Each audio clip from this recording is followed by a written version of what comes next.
Welcome to LSC. It's Sports Time. I'm your host, Bob Hintz. Today I have with me Ben Rich, former Kickotan football coach. Welcome. Thank you. Glad to have you here. No, but you didn't grow up on the peninsula. You came from south, down from North Carolina, grew up in... Rockingham, North Carolina. Now, is that a pretty big town, or...? Well, they got the Rock down there, the racetrack. A lot of NASCAR fans remember that. Right. Well, now, growing up there, now we're talking back in the day, but it was altogether different than it is today. You don't have your pony leagues and your rec league football and basketball stuff like that. You guys just get together and play sports? yeah, we'd choose up sides in one neighborhood, go on to the other Mill Hill, and we'd play each other, have a good time. All right. Well, tell me a little bit about the difference in growing up in a small town and here, because your kids didn't grow up in a small town. Well, no, they didn't. But one thing we have today, we might not really need as many games and television, play toys. We had none of those. And the only thing to entertain yourself was go out and play stopper ball. And stopper balls, when you get it one light pole and take an old broomstick, cut it off, and go to the local store and pick up the L stoppers and throw them. And L stoppers are those things that you put on Coca-Colas and different drinks. Okay. Now, you played football in the high school. What positions did you play? I played offensive center, played linebacker, and also played basketball and baseball. Those were all the sports. Played them all. Everything they offered, you played year-round. Yes. But now, in football, a little different. A lot of people don't understand that, but they had limited substitution. So if you started the first quarter and you got a little bang in the knee or something, you came out. You didn't go back in. Now, that was particularly in the college area. Right. And they had a dead bench. You'd start the quarter, play hard, be taken out to send a play in, and you stayed to the end of the quarter, like it or not.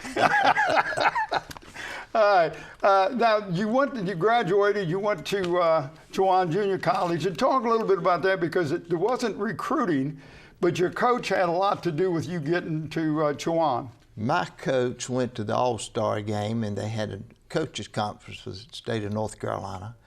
And he said, well, I got a couple old boys graduating this year that might could help you down at junior college. So off I went in August with all my clothes in a paper bag, and we went, and we stayed and had no idea of dollars and what it would cost. And they gave us aptitude tests to see where to put us. All right. And like a dummy, I did too good on those things, because I got in all those advanced classes and had to bail out. Right. But no recruiting. Right, but right now, Chowan is not a junior college, but back then it was a junior college. Right. And while we're on talking about Chowan, and this is great, because we was talking about Revis Conrad, who also went there, but you got inducted into the Hall of Fame. In 1987. 1987, yes. And just to do some things, different places you coached, and we're going to talk about this, but you was at Smithfield, Warwick, Kickotan, and then you helped Hampton High School, Mike Smith, unpaid assistant. Unpaid assistant for about 10, 11 years. Right. So, and looking at your resume, 7 district champions, 3 state champions. You was a coach of the year in '63 in the Peanut League, which is what Smithfield was in. Right. You look back on your years of coaching, and it must make you proud to be able to have that kind of resume and then be inducted into the Hall of Fame. Absolutely. It was humbling, to say the least. Now, the biggest thing since I have finished coaching is when I pick up the obituary column and I see one that goes home. Right. And makes me wish that perhaps I could have reached that person in a different perspective. Right. And I think of Kathy Gear Owens, that just all of a sudden went home, and I was heartbroken. Yeah. All right, well, let's go back down. You left Chowan, and where'd you go then? Went to Guilford College in Greensboro, North Carolina. Okay. And again, same thing, you're playing football, Right. Center and linebacker. And what was the experience like? Because now you're going from a junior college to a college that's a little bit different.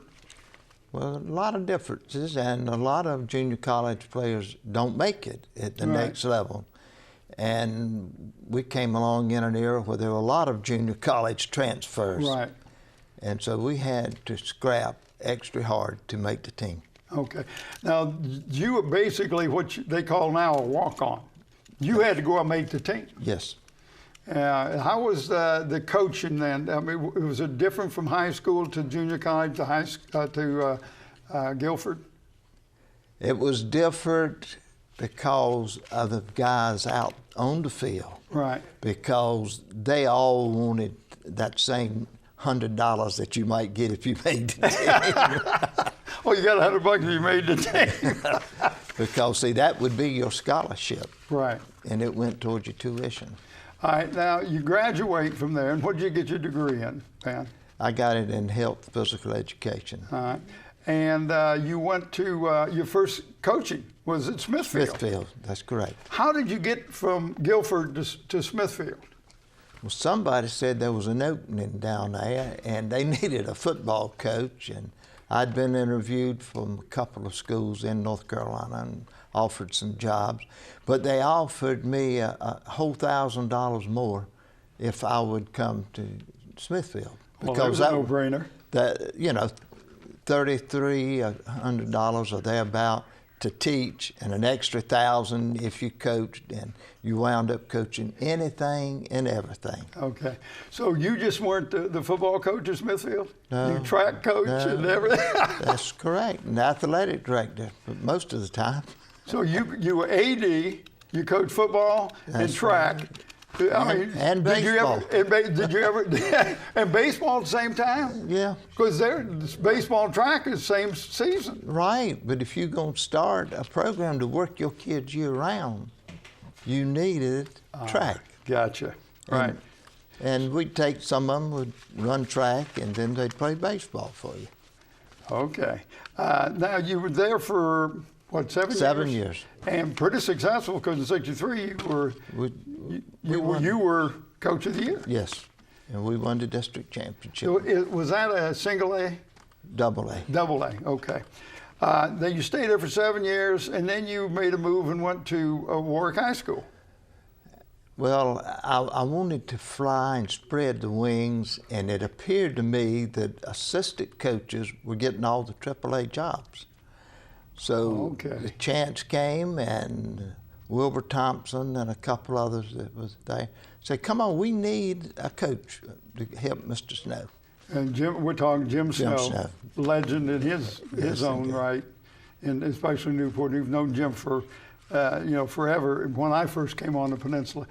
But now you went from a head to an assistant. Right. You had to put your ego in check a little bit, maybe.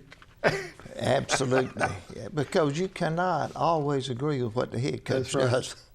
But it was a great experience to work with Jim Snow. All right, then you stayed there for how many years? 3 years. 3 years. And then you go to Kecoughtan, was that 69? 69. 69, you take Bill Green's place. That's correct. And now you're coming into a program, fairly new school, that only been there for about 6 years. Right. So talk a little bit about that experience and some of the coaches that you had over there. Well, there were a lot of difference. We had gone to complete integration, which is new to a lot of people. But the kids responded well. They were great kids on and off the field. Sometimes we wished we had 5 real good football players to go with what we had. Then we could have been competitive. Right. But we held our own. And the thing about that group of kids that was outstanding was their work ethics. And then you'd have one ready to step up and be an all-star, and his dad get transferred somewhere else. Well, yeah, because you had a lot of military there. A lot of military out of Langley. Talk a little bit about some of your assistants that you had over there, some of the assistant coaches. Well, Steve Hockman, who got out of coaching and went into Newport News as an administrator, was a good man. Revis Conrad was particular exceptional coach, and so was Bobby Mann, who filled in and did whatever needed to be done. See, Bobby Mann coached for me over at Sims, and yes. And then he year before I went to Bethel, he went to help you out. Yes. And yeah, good to hear that. And Raymond Smith came aboard, and I had coached him at Warwick. Then when he finished, I got him to come in a spot that I had. And John Ivey came in to help us coach, and John was from Craddock High School. Right. And John, I understand, is now teaching at the University of Texas. Okay. So all those guys have been successful. Right. So now you're at Kecoughtan, you're in the District Peninsula, a little different as a head coach than being an assistant coach. Now you're responsible. Talk a little bit about some of the athletes that you had come through that really made an impact on you as a player and as an individual. Well, you know Skip and Skippy Grimm. Right. And they were two good kids that were there. And Charlie Tyler came along, and he was outstanding. I had Charlie over at Buckrow, and I had Skip Grimm at Sims. Right. You got some real good ones of both those two young men. And along came, for 1 year, we had Boo Williams, and we were excited about having Boo, and also Kurt Newsom. Right. And Kurt Newsom was a fine man, and I'd wish him all the luck when he gets to be a head coach. Yeah. Because he's still. You lost those two guys because they opened up Phoebus. Phoebus, yes. And so, see, every time we have things ready to clinch down, something would happen. Somebody transferred, they opened up a new school.